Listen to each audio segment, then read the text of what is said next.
धार जिले की कुक्षी अंतर्गत आने वाली आली के किसान प्रकाश गहलोत के परिवार की हालत दयनीय है। नर्मदा वैली प्राइवेट कंपनी ने किसान को झांसा देकर एलोवेरा और सुरजना के बीज देकर फसल खरीदने के नाम पर 2 साल का बीज दे दिया। किसान ने HDFC बैंक से कर्ज लेकर बीज तो लगा दिया, मगर अब फसल खरीदना तो दूर की बात है, कंपनी ही गायब हो गई। न कोई फोन उठाता है, न कोई जवाब देता है। किसान प्रकाश न्याय के लिए दर दर भटकने को मजबूर है। एक तरफ देश भर में दिवाली मनाई जा रही थी और दूसरी ओर किसान के घर की बिजली काट दी गई।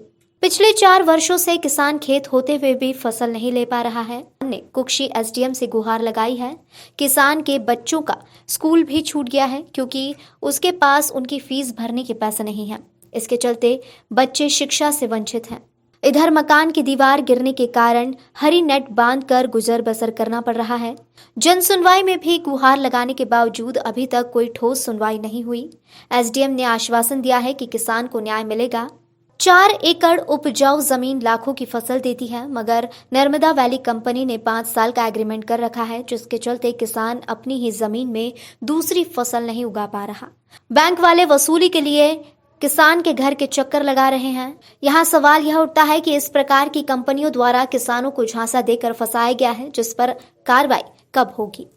फसल की गई 4 साल हो गए, एलोवेरा सुरजना लगाया, उसमें वो कंपनी वाले खरीद नहीं रहे। हमारी परेशानी आ गई, बच्चे घर पे बैठे, स्कूल नहीं जा रहे, लाइन कट गई, बिजली लाइन। आली के किसान प्रकाश गहलोत के खेत में, जिन्होंने 2018 में सुरजना की खेती के लिए नर्मदा वैली कंपनी से एग्रीमेंट किया था, जिसके बाद से आज 4 वर्ष बीतने को आ गए, लेकिन नर्मदा वैली के किसी भी व्यक्ति द्वारा इनकी फसल, प्रकाश गहलोत की फसल नहीं खरीदी गई, जिसके चलते आज प्रकाश गहलोत के घर से विद्युत विभाग ने उनके घर का कनेक्शन तक काट दिया।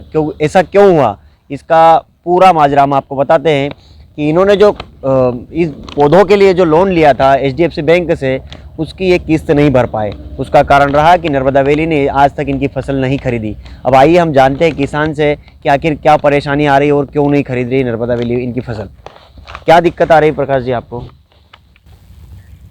सर, ये कंपनी वाले फसल नहीं खरीद रहे, इसलिए मेरी बहुत ज़्यादा परेशानी खड़ी है। लोगों को पैसे नहीं, बैंक का पैसा देना है वो भी नहीं दे पा रहा हूँ, और मेरे बच्चे को स्कूल में वहाँ भी फीस बाकी है, तो इसलिए मेरी आर्थिक स्थिति बहुत ज़्यादा खराब हो रही है।